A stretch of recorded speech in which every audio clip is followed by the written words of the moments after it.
RRQ is possible, but a bit more of a pop game pick.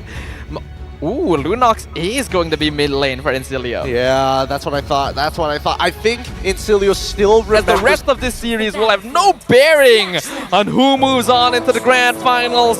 So let the Land of Dawn become a place of joy once again as both teams just challenge each other in a battle of wits. All right, it's going to be RRQ AKIRA on the blue side up against INSILIO on the red side. Same start, probably heading towards the gold lane anyways. Yup, right to the top side of the map. But the early proxy coming up from this high loss as well. Very nicely done by Maniac to identify that he doesn't really care what Edith does at level 1. I think this is very smart as well, because when you have a Jawhead on the opposite side, it's very common for them to start leashing the second buff to try and accelerate their jungle. So by Maniac doing this, he knows that Luis will probably not be around to stop him, and it will counterbalance the speed that King farms. Yep, and so far that means King is not going to hit level 4 on time, and opts not to invade for the core ball camp. Instead, runs up towards his Beetle side where he will meet Suyo.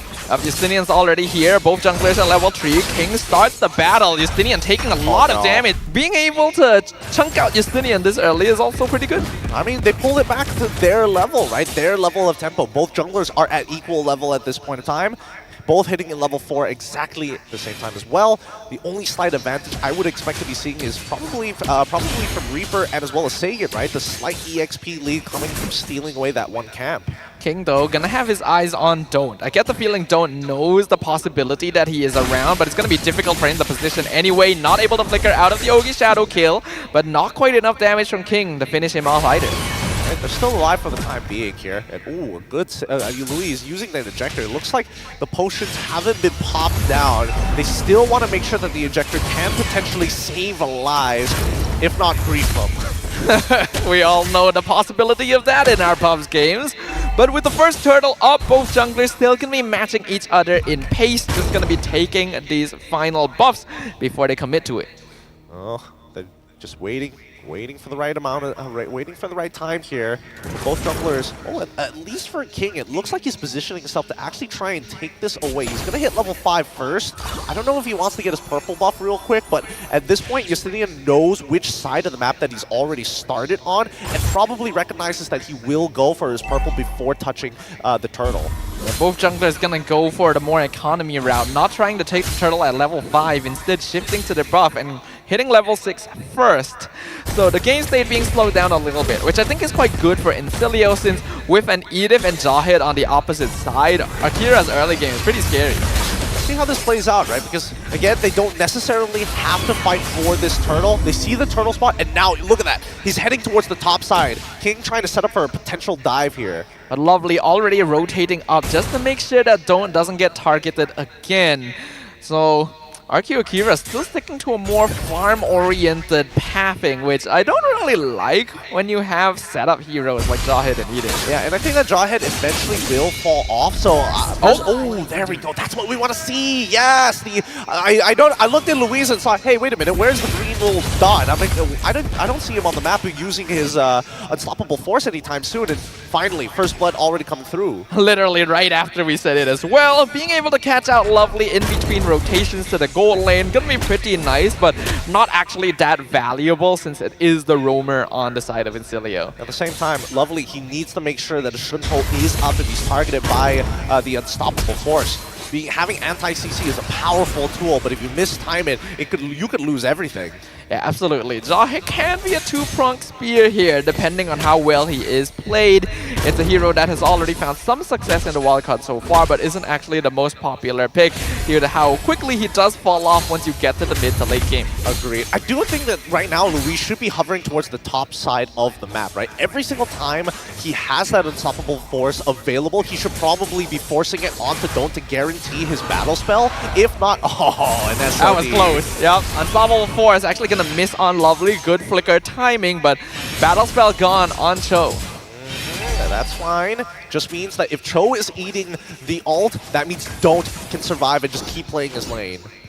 Yep, we can see though that Gusta putting a lot of pressure on him in this lane, so a bit difficult to farm, but he's still keeping up in EXP. Game state still pretty passive right now.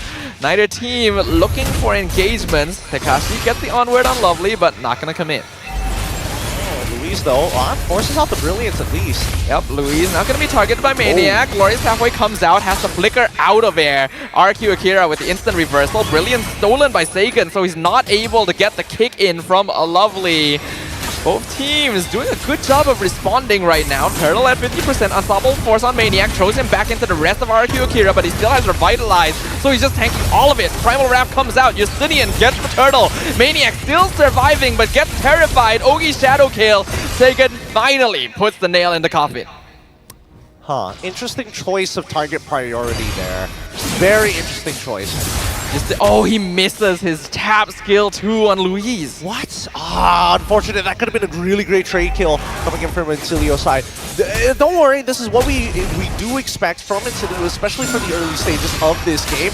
Probably doesn't want to get too involved just yet, but RRQ Akira, hopefully they start pumping up the gas, right? Now Louise is missing out on his flicker, big deal. He still has that unstoppable force. He just needs a volatile target, and Don't is currently missing his flicker right now. So if they can start this dive and set it up nicely on that top side, and I can see Sagan hovering around there too, this could be a free kill. Yeah, it's a pretty big timing with flicker still on 50-second cooldown. Louise not gonna commit ult yet. Lovely is here, gets the kick onto the jaw hit, into the tower. Glorious Pathway cutting off Louise's escape route, and that's gonna be an easy kill, sniped by Justinian.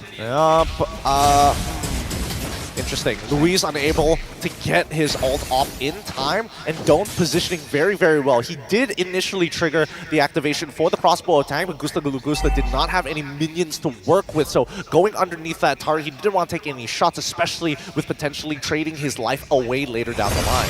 Yeah, but I'm surprised Louise didn't commit Unstoppable Force a little bit earlier. If he did, then Don't dashing into the bush wouldn't have actually mattered. Tekashi can avoid the way of the dragon by putting the onward Lovely behind him.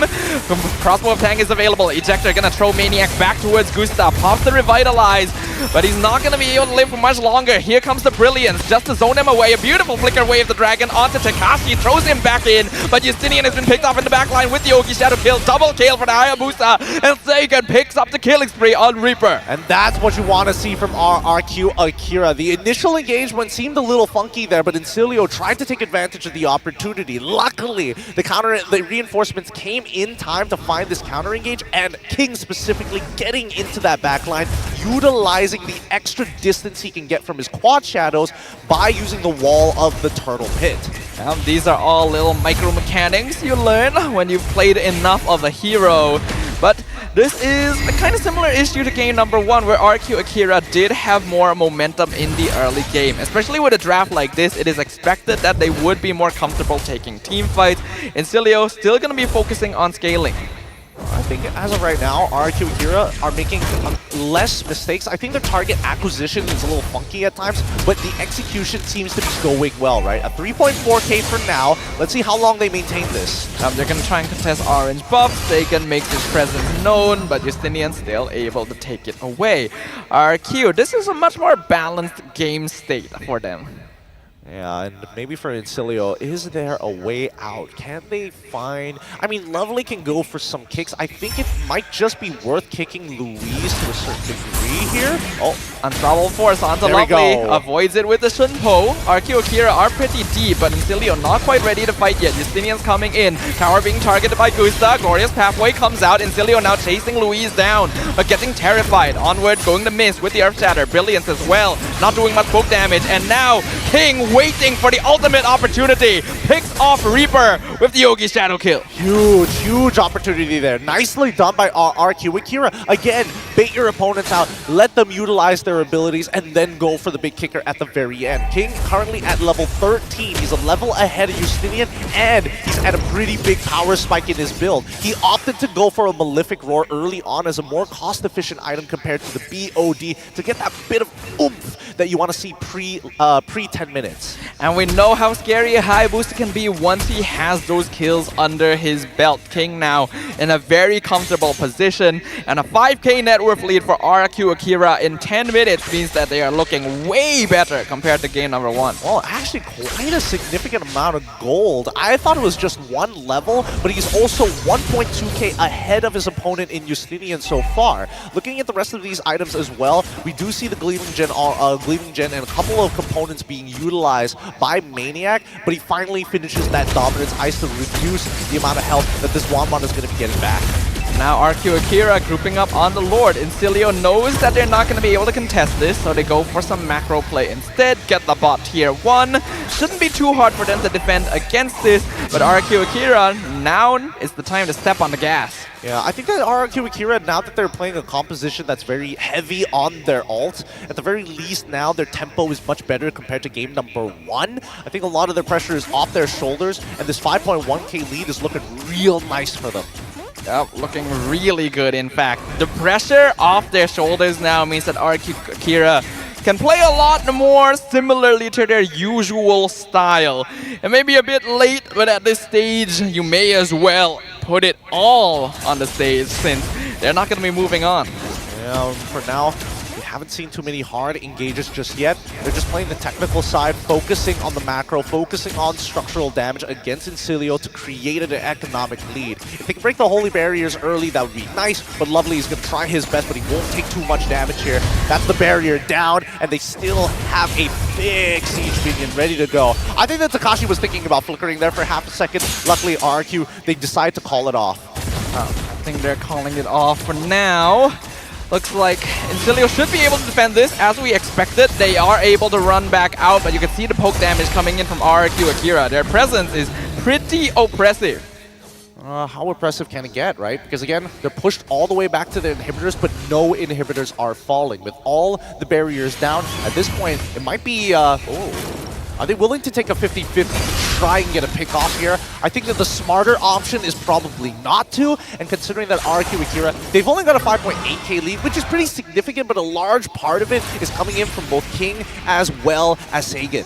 Yeah, the map pressure RRQ Akira has right now is pretty oppressive. INSILIO gonna find themselves in a very similar situation the previous, where they can't really safely extend outside of the base. So this is very easy for RRQ Akira if they just continue holding on to this pressure. Yep. For now, looking at the way the items are currently built, I love the fact that Gusta Lagusta is going for a Corrosive Scythe, Demon Hunter Sword, and then going for the Malefic Gun, but making sure that he's staying really, really safe with the winds of nature. Now, as I mentioned before, a large part of the gold was pretty much the Hayabusa as well as the Valentina, but now looking at it, even Wanwan is starting to be part of this conversation. The final items are going to be coming through real quick, and I think that INSILIO, they need to find Lovely to find an incredible kick here. And I think at this point, if they can't get anybody, might as well just try and go for Louise at this point, who is posted up pretty far up in this matchup. Here we go. Conceal comes through from Lovely's side. Unstoppable Force as well. Unfortunately, no ship ball for him. Finds the kick towards Sagan, but it's too late. Immortality down, and the pick is through. RRQ Akira is able to find one for themselves. INSILIO will not have the man advantage dealing with this Lord.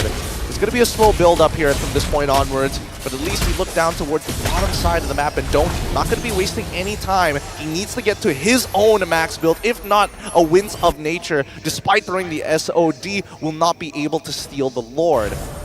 As we see this game progress, Windtalker already complete from Gusta Lagusta's side. RRQ Akira are slowly trying to choke out INSILIO. Don't let them walk out of their base. Don't give them any jungle farm. Don't let them walk out further than the river. As long as RRQ Akira has drawn this tough line against the sand, INSILIO probably will not make a play just yet. But that's an assumption here. For all we know, they could look to make a flicker play of their own. Lovely, in about 58 more seconds is when we expect to see this flicker actually pull through. But so far, we need full commitment. If he's, oh, here comes the play. The flicker from Louise, not going to be successful though as he gets caught out. Glorious pathway inside the base. Jawhead, going to be the first one gone. Wind of Nature just purchased by Don't. Brilliance used by by the Lunox to make sure that the Ogi Shadow kill does not come out. They still have the Lord, it's Luminous, and it's going to go for the charge. They're guaranteed at least one inhibitor. Let's see if they get all three. Up, bottom inhib gone, mid inhib gone, and INSILIO wants to hold on to this last one. Lord gonna be made short work of. They're able to defend this for now, but for how long? They should be able to hold on for a little bit longer. Their high ground defense actually isn't too bad, but it really depends on the position of Reaper. He's 0-2-1 so far, and he only has the Blood Wings alongside. Oh wait, are they gonna? Brilliance comes in, Glorious halfway. INSILIO wants to try and punish them for this. But King, almost gets caught, able to blink out. Reaper, though, not as lucky. He gets picked off. Wind of Nature used by both marksmen. And now Gusto gets the crossbow of Tank Maniac. The first one down, lovely. Gonna be the next target. Gets the double kill on the 1-1. INSILIO with only 2 players remaining. Don't able to shut down King, but he will lose Justinian. Triple kill. Oh my Fear god. Destruction comes in. I don't know if he wants to commit for it. It's probably not a smart idea. It is 1v4. He has to hold 15 seconds for Reaper, but the Unstoppable Force has already been committed. RRQ AKIRA gets the mega kill and the crystal. We are going to a game number 3. RRQ AKIRA choke out INSILIO in game number 2, making sure that they're keeping it competitive here. We're seeing at the very least they're minimizing their mistakes and more importantly punishing INSILIO on their opportunist play style. This is the gameplay we needed to see. This is the